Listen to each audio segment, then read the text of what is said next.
Glucose tolerance tests are performed on people suspected of having hyperglycemia, which is a high blood sugar level. We do a standard GTT, which is a 2-hour format. We also do a modified GTT, and we can also perform a glucose challenge, which is performed on pregnant women. The patient preparation for a 2-hour GTT is that the patient must have fasted for at least 10 to 16 hours. They can have had water, black tea or coffee with no milk and sugar. They also need to present in a well state. If they've had the flu or vomiting and diarrhoea in the last week, it's best to advise them to come back at a later date. Patient preparation for a glucose challenge test is there's no need to fast for the patient. Basically, they come into the centre, we record the last 8 time, we give them the 50 grams of glucose, wait 1 hour, and then perform a blood test. Once you have identified your patient, you need to establish a last 8 time. What time did you last eat or drink? 9 o'clock last night. Excellent. You fill out another form which is associated with the glucose tolerance.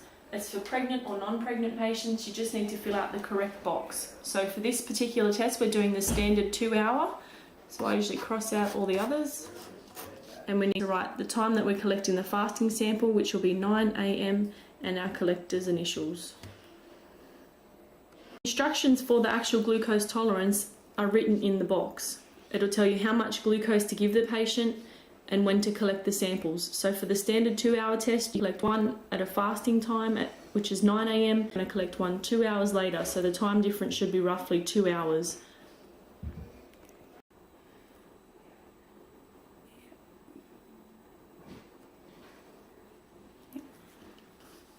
Once you've correctly identified your patient, you then need to make sure you get a BMI. It is essential when you perform a glucose tolerance test.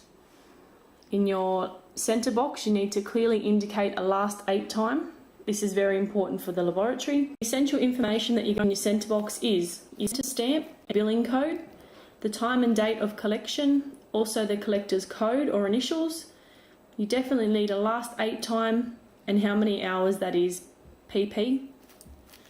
You also need to make sure you get a BMI for a GTT. Once we've completed all the paperwork, we then collect a fasting sample from the patient. This is collected in an SST and it needs to be clearly marked with a fasting sticker on the top, so the lab knows which is the fasting sample.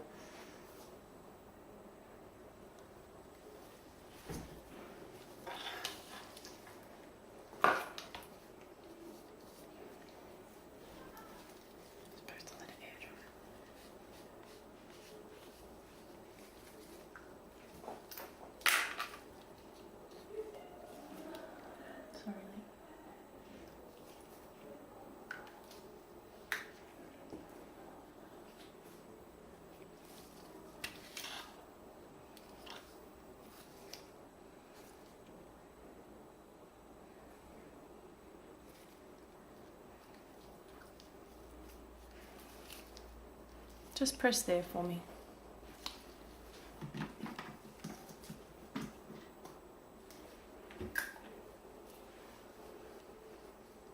Invert your tube 8 to 10 times and then label it with all the correct information. So the patient's surname,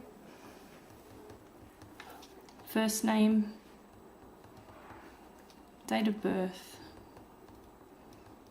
time of collection, and date.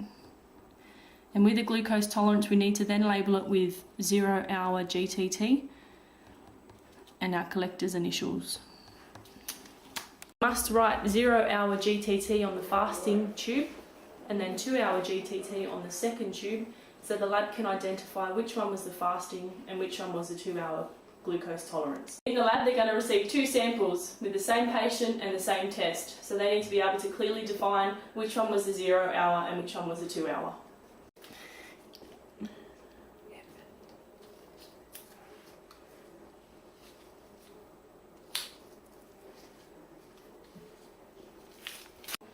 Now we need to ask the patient to make sure that their details are all correct on the tube. Please check your details on the tube. Just spell it back to me so I can understand that it's all correct. SMITH, Leslie LESLIE, 161047. Is that all correct? It is, yes. Excellent. Now that we've collected our blood, we'll instruct the patient to have the drink. But you drink this within 5 minutes. Once you've completed the whole bottle, you then need to press the start button, and that will start the 2 hours. If the patient vomits within the first hour of the test, we have to discontinue. If it is after the hour, we need to ring the laboratory for guidance on what to do.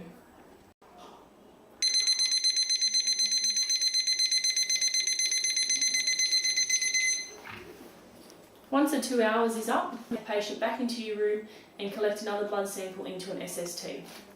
You tell your patient not to turn the alarm off once it's sounded, and as collectors we need to make sure that we get the patient into the room as quickly as we can because it is a timed test. If there is a time delay for whatever reason, we need to make sure we note that on the form.